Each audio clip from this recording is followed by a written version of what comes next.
Hello, everyone, and welcome to the Peak Growth Podcast. Today, I have with me Dr. Lisa Faast, and she's a pharmacy badass. Welcome, Lisa. Hey, Gabriel. Thanks for having me. Can you give us a quick introduction about yourself and what you do? Yes. So I am a serial entrepreneur. I just love entrepreneurship. It's a bit of an addiction of mine. I've been in the pharmacy space. My original career was to become a pharmacist. So I have a doctorate of pharmacy degree and went to pharmacy school. And I quickly transitioned from being an employee pharmacist to being a pharmacy owner. So I do entrepreneurship, I love business, and I'm happy to share experiences and help someone else out there. Sounds amazing. So, I want to ask you, what originally inspired you to start Diversify RX and start helping people in this industry? I think independent pharmacies, like the toughest of the tough, it's hard to navigate cash flow. It's hard for all the reasons entrepreneurship is hard, and then layer on top of that the complexities that's happening in our healthcare system. So my mission is to save as many independent pharmacies as we can. Many people don't realize that pharmacies have been closing at an alarming rate, more than one a day for the last several years. A lot of that is due to industry concerns. It's due to different legal issues and business acumen, right? It's like our industry has changed and our pharmacy owners need to be equipped with different information in order to succeed, just as all industries have to grow and mold and change in order to be successful. So we work on all things business for independent pharmacy owners. Certainly some of the clinical aspects, because there's that layer of clinical, but it's also just cash flow and finances and KPIs and marketing and all the things that it takes to run a successful business, no matter what niche you're in. So, when somebody decides to get involved with your coaching and consulting, what's usually happening in their business? Usually they're looking for help because there's a pain point, right? There's a dire need.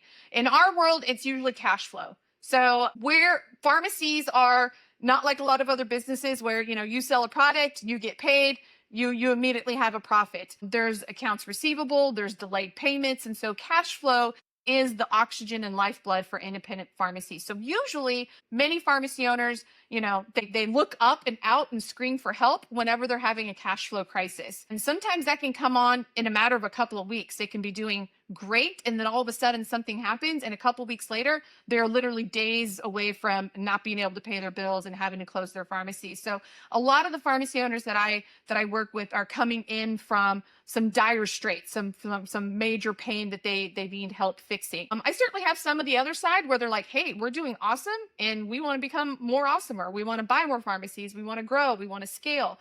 So I kind of get the two ends of the spectrum of the ones that are really hurting and the ones that are doing really good and just want to keep doing better. Interesting. And is there like any type of pharmacy owner that you'd believe would benefit a lot from connecting with you, but isn't currently aware of that? There's a lot of pharmacy owners. As much as I've been in this business, and I think this is a good lesson for all entrepreneurs, no matter what niche you're in. I'm very well known in my industry. I've been around for decades. And there's still plenty of pharmacy owners that have no clue who I am. And that's because entrepreneurs are busy, right? They got their heads down. They're focusing on what needs to be done today. They've got their personal lives. And so that's one of the reasons why I have such a strong belief in providing help and support through free means, whether, if you want to call it direct marketing or direct response marketing, but I give a lot of free resources. That's usually how people find out about me is they're looking, they Google, they search for a solution to a problem. And if I have that solution to a problem in some way, shape, or form that I can give it to them for free to give them some guidance, that's usually how they find me. And so it's catching that prospective client, whether, pharmacy owners for me or something for someone else, at that moment when they're looking for help, when they finally look up, and don't get drowned out by the chaos of the day, and they look for help. So, that's just one of the reasons why I love giving out resources. I do things like podcasts and YouTube channels and those kinds of things because the awareness, you have to be out there whenever they're looking for you. Yeah, you mentioned something that caught my attention there, that you're using some direct response tactics, like giving out lots of free resources like lead magnets and webinars. And I saw on your website that you also have like a free Facebook group. So my question is, how do you find the right balance between using aggressive enough tactics to convert, but also maintain a brand quality and not being too aggressive with it? Because I believe it's something a lot of people in this space struggle with. It's kind of that whole, give them the what, but not the how, and I know it's like a popular saying, and how that translates to real life is obviously more complicated than that. But my philosophy is if someone can take my free stuff and they can go implement it and figure it out on their own and they don't need me, I was probably never going to make money from them anyways. They're somebody that can go figure that out. And there's certainly percentage of all niche industries where you're going to have people like that. But there's other people who just want to know that I know what I'm talking about. And so by giving out free information, doing webinars, telling about the what, they have confidence that I then know the how. Obviously, it also helps that I am a pharmacy owner. I own two pharmacies. Sometimes I've owned zero, sometimes I've owned seven. But obviously, that lends to credibility as well. But there's so many, let's say charlatans, but there's so many people out in the world that are selling stuff that maybe they haven't done before. That for me, I think giving out the free stuff and showing a little bit behind the curtain gives you the authority and the proof that's needed in order for somebody to actually pay you money. And so I err on the side of giving away too much, because where I found that I'm really needed and where I really want to devote my time is for those people that truly do need the help. They need the help implementing, they need the guidance. And those are the people who I want to help. The people who didn't need my help weren't going to pay me anything anyway. So I might as well do all that I can to help as many people as I can. Because even though independent pharmacy owners is a super small niche, there's probably about 16,000 in the country. I can't help them all. If all 16,000, wanted to work with me, I wouldn't have that capacity. So even in a super, super small niche, there's more capacity than what I can individually handle. So I might as well give out the information for the people that's all they need. They just need to point them in the right direction and they'll go. And then the ones who need help are going to come to me anyways. Okay, that's some very valuable insight. So my next question is, what's the most common thing you hear from people just before they get involved with you? Like the most common objections, and what kind of bottlenecks do you have to overcome when trying to make somebody join? Yeah. So I think when you're selling to other entrepreneurs, you're selling to people who are running businesses. It's one thing to kind of be selling to people who are freelancers or consultants or whatnot. But when you're selling to people who are running a business, I mean, everybody in my niche, they have a full business. They're spending 60, 70, 80 hours in their business. They've got employees. They've got a full life. And so the thing that worries them the most is how much time is it going to take? Because they want improvement, but nobody wants to blow up their life, right? Nobody wants to completely demolish their life for the improvement. So it's like, how much time is this going to take? And then especially in my world where profit margins are razor thin, cash flow is super tight, they just want to know, is it worth it? Am I going to get my money's worth? And that ties very closely into how much time does it take? Because, if I told pharmacy owners, oh, you have to work 20 hours a week on my project, to get improvement, they're like, well, I don't care if it made you $1 million a week. They just don't have that time. They're busy operating their businesses. Most pharmacy owners are operators, full-time operators. They're in their business running it either from a legal perspective because they're the legal license holder, or because of the thin margins and thin cash flow that they have to work in the business in order to keep it going. So for me and my audience, those are the biggest concerns: is how much time, and will I get the cost back? Will I actually, improve, and will this be worth it? And so that's where a ton of my focus has been in developing a program. One, because I understand my audience really well. So I think it's no matter what program anybody's trying to sell, you need to understand your audience. It doesn't mean you have to be your audience. Like I kind of got that advantage that I am my audience, but you need to understand them really well. And so I've designed my entire program and membership and all of our offerings, whether it's trainings or courses, downloads, whatever. So it's super easy. Their employees can do it. It doesn't have to rely on them. So they can delegate things, and that it's darn useful, that it actually works. And so, I like to test things. I like to, we do a lot of things before we roll stuff out. And so we try to solve those objections in the design of the program, and tend to go maybe a little slower than like my entrepreneur spirit sometimes likes to go. But it's really important that we solve those two problems, that we make it easy and we make sure that it's going to be effective, because if I fail at that one time, that's their biggest concern, and, they would be out the door. All right. So once somebody is part of one of your programs or community, what do you do to make them stay connected? Yeah, figure it out yet. We have a community chat and things like that inside our membership. Independent pharmacy is already kind of a small world. Facebook, which is our public Facebook group, by all means, that is far more active than any of our other private communities. So most people go to Facebook, even if they're our member, they go to Facebook just because there's thousands of people there, and that's easy. As much as some of these other platforms like School, or even I love Slack, and some of these other things, I have not found for any of those other platforms to be as effective as Facebook, and it's just because that's where people are at. Not and we have lots of issues with Facebook because we're in the healthcare space. We type in a drug name, somebody asks something, and all of a sudden, Facebook's flagged us or something. So, I mean, it comes with challenges, but it's the easiest place where people are at. And so I think a lot of times the community comes from the access to me. I know a lot of people will teach you like, oh, if you're the owner, if you're the talking head, restrict your access and, make it hard to reach you. But I actually think my openness and my responsiveness to my membership brings some closeness to them. They know that if they text me, we text back in a few minutes. And that brings a sense of connectivity that, they're not exactly getting guaranteed when they join, but it's something that I really try to do. We also try to do some events. We have our annual Pharmacy Profit Summit where, most of our membership comes to. That's an annual thing. But they also have other industry events. There's other major industry events that a lot of pharmacy owners go to. But, I do think I could probably do a better job at like the emotional connection, because I do know how important that is. But, when you're dealing with entrepreneurs who are already so limited on time, you have to have that right balance of like, get them what they need and get them back to their day, as opposed to like connecting with people. But I would probably say part of that I'm most effective at is we have a weekly office hours where anybody can join and they get access to me and they ask questions.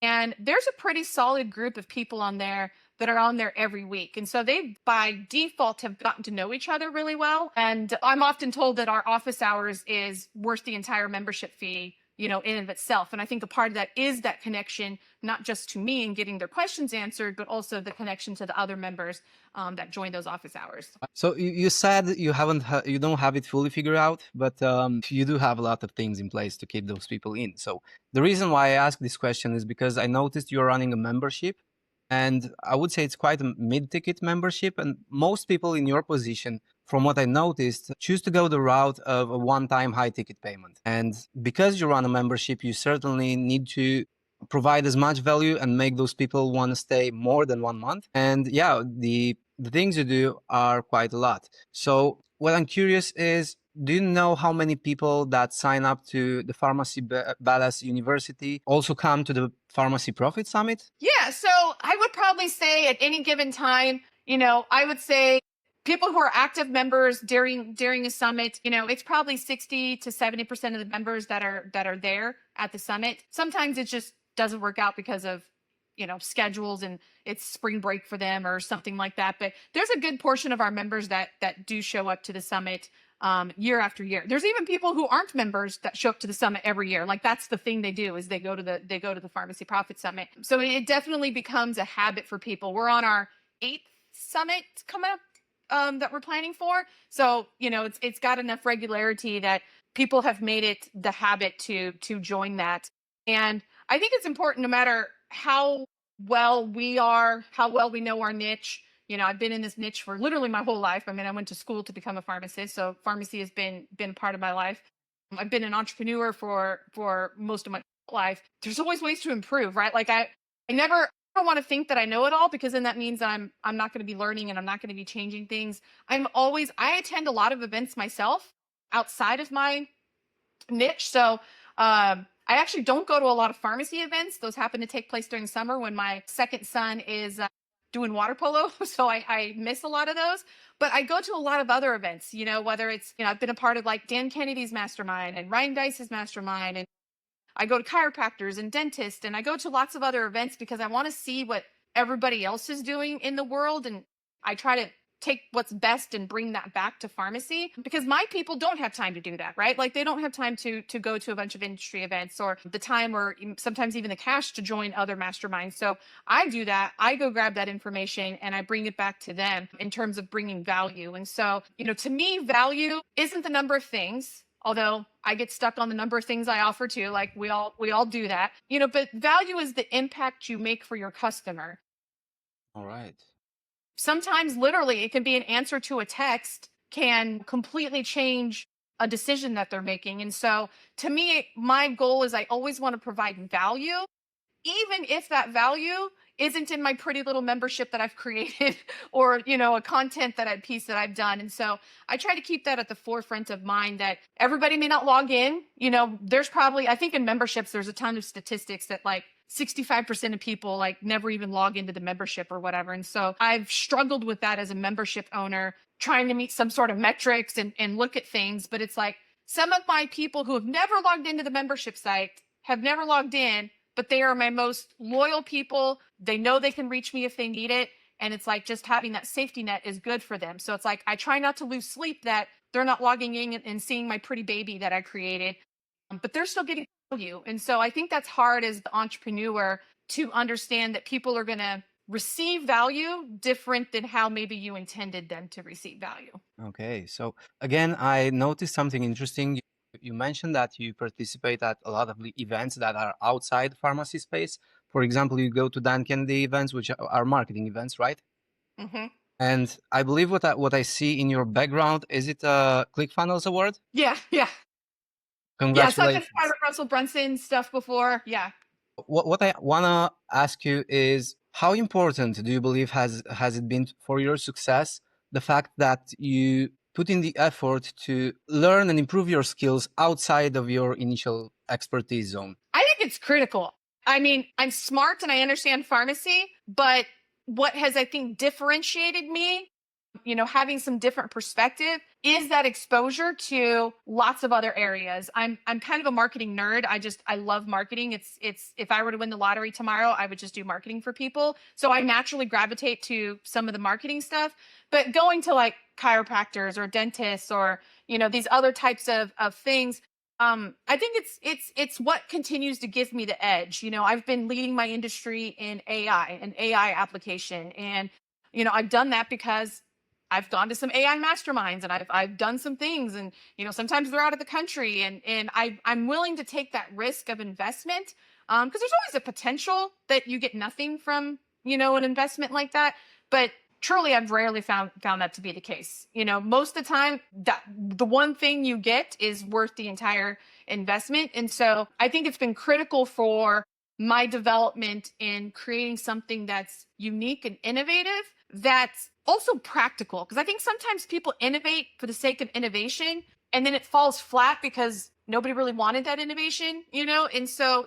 I think by going to what other industries are doing and they're having success, although pharmacy is unique and we have our own unique things, we're still ultimately a business. We're still ultimately an entrepreneur business that, is trying to make a profit, serve your customers well. And so if it's working in this other industry, chances are it's probably going to work in ours too. Might need a little tweaking, and I'm really good at that because I understand pharmacy, but I think it really helps me be innovative in practical ways. So Okay, talking about innovation, I noticed on your website that you also have a training for peptides, right? Which is kind of a new thing in pharmacy, am I right? newly popular, we will say, yes. Newly popular, right? Like I see all these videos on TikTok, lots of people talking about peptides recently. A lot of talk about research level grade or something like that. Peptides that Yep, are yep, not you guys. yet. So what I want to ask you is, why did you decide to innovate in this direction specifically? Because you did mention earlier that you don't want to innovate for something that's not necessary. So what was the thinking process before choosing the peptides? Yeah, so the peptides is obviously a very unique event in all of healthcare, not just for pharmacy. The products for weight loss, these truly are blockbuster. I mean, these are $1 trillion making drugs that have truly shaped not only individual companies that make them, but I mean healthcare as a whole. So it's a really like great example to use. But when obviously in my world there's rules and laws that we have to follow, right? Like we have very strict laws. And so when the things started to happen in place that would allow pharmacies to compound, which is to custom make these prescriptions and do it legally, I knew it was going to be big, just because the massive sales that these products were already getting. And so I worked really hard in sourcing all the legal material, doing all the research, gathered the right friends and partners around me to, make that happen. And because of that, myself and my circle of people, we were one of the very first pharmacies to start compounding these, gosh, 3.5 years ago. And so we were at the beginning of that, and it was just those opportunities where it's like, you sometimes it is a gut feeling, but it wasn't really so much gut as it was data. I mean, these were the number one products. There was a reason they were on shortage list, right? They were selling out of everything that could be made. I understood the causes of the shortage, which was not actually a shortage in the drug. It was a shortage in the little device. And so, I was able to put these things together. And because I stayed ahead of the game, the past couple of years, that's why I say newly popular. I studied peptides 20 years ago. Obviously I originally was from California. California tends to be a little more advanced in like anti-aging and wellness stuff. And so I had already had exposure and experience with some of that leading up to this, so that when that moment came for that opportunity, I was ripe to take that to that next leap forward. And I invested a lot of time in research, talking to a bunch of people, right? Like, I never understood in my younger life how important a network would be. Kind of a loner. I think lots of entrepreneurs are kind of loners. As I've gotten older, I've realized, having a network of really smart people is really helpful. And so I leaned into a lot of people, and we developed formulas and we developed a path. And then I was like, hey, lots of other people need to do this. We can sell our knowledge, and it was kind of like, it wasn't necessarily an aha, because obviously I'm in the business of selling knowledge.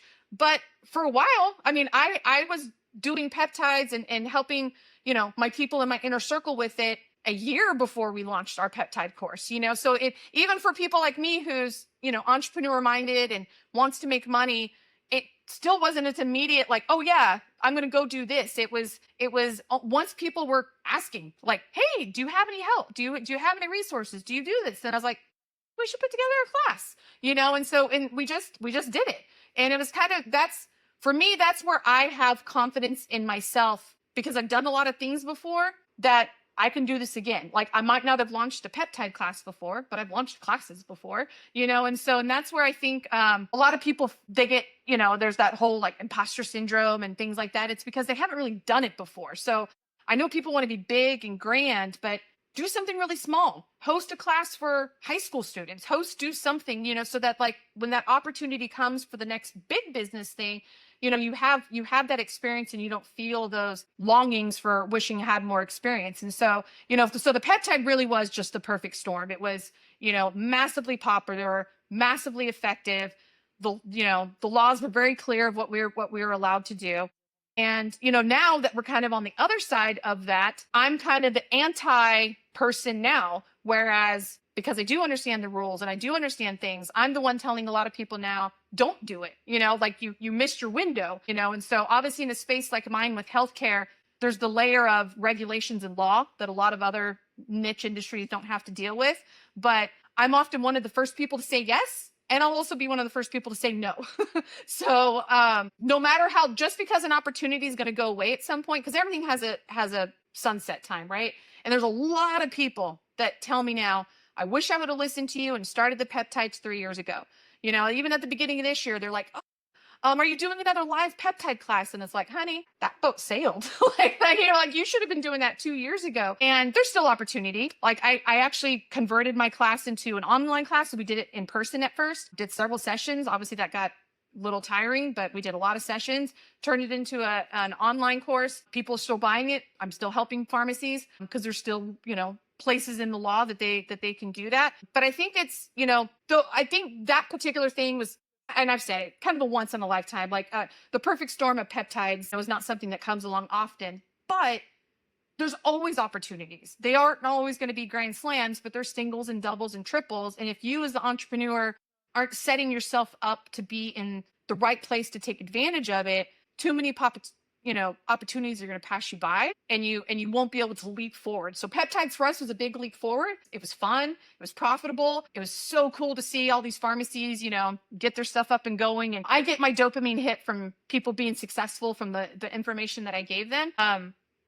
And so it was all the good things. But if I hadn't done, the previous work before that, if I hadn't started other classes and, taken this consulting job or done that thing, I wouldn't have been in the position to take advantage of it when that opportunity did rise. Because none of us have a crystal ball. We don't know when the opportunity is going to come, but you have to be ready for whenever it's there. Okay. So opportunities are great, right? But as you said, you need to be in a position to be able to attack those opportunities. So before you get there, you have to overcome lots of challenges as an entrepreneur in the info coaching space. So my question to you is, if you look back at your journey and if you could have like a magic wand and make one thing easier from your process, what would it be? My biggest failure points when I'm working with people is I forget that not everybody thinks like me. I'm a fast thinker. I'm a fast doer. Not that I like to fail, but I don't get scared of failing. And so often when I'm working with people or I'm creating programs, I often do them like we all do through our own lens, right? Through our own bias and the way that we look at the world. And I would probably be a lot more successful and have missed a lot of bumps in the road if I would have remembered that most people, even entrepreneurs, are scared of failure, are uncertain about things. And so I think that's important that we don't just look at it through our own lens, and we just all naturally do it. It's just obviously that's the way, our brains work. You have to remember to kind of step out of your own space, and it's kind of that get into the space of your customer, get into the space of your people. And I probably could have been even more successful at this point than I am now if I had kind of remembered some of those things, that even though we're in the same industry, we're doing a lot of the same things, I'm not like most people. I love data, and I love certain things that most people run away from and don't want to do. And so I think every single time I remember that and I either incorporate it into something, whether it's messaging or incorporate how I create a course or something like that, I think it lands better and better and better each time, because it obviously is helping them more with some of their their weaknesses. And so I think for me that's probably the biggest area. I would say for others, especially if you're starting out or you're newer in your entrepreneur career, is say yes to everything. Like, even if there's if there's a project job and you're like, my goodness, that sounds boring as heck, it gives you experience. Obviously, you don't take on something you don't think you can do. Or if you do take it on, you've absolutely never done it before, be willing to do it for free, or be willing to do it for, a fraction of whatever your normal rate is. There's so much work that I have done for free in my life, for various reasons, but it all gave me experience that just kept adding to my tool belt. So at this point in my career, I can hop on a call with somebody and I don't have to have any idea of what we're going to talk about. And I feel completely comfortable that I can handle anything in that conversation because I just have so many tools in my tool belt. And so I think it's really important that whatever you're trying to do in whatever niche, that you just get as many repetitions as you can. And even if you're, not making money in the beginning, even if you fail, and it's miserable, you will probably learn from that. Let's hope you learn from it, right? And you go and do it again. And so, yeah, I think that's probably the most important for me is just remembering even my own people, even though they're pharmacy owners, they still don't all think like me. I preach that to myself, as many times as I can remember. And then, for everybody else, just as getting as many reps as you can. Amazing insights. Really appreciate you taking the time to film this podcast. I believe there was lots of value for everyone listening. And for everyone listening, you can go check out the Pharmacy Badass University. Link is down in the description. And I want to thank you again, Lisa, for joining the podcast, and see you next time. Yes, awesome. Thanks for sharing information like this and helping people in our crazy world of entrepreneurship.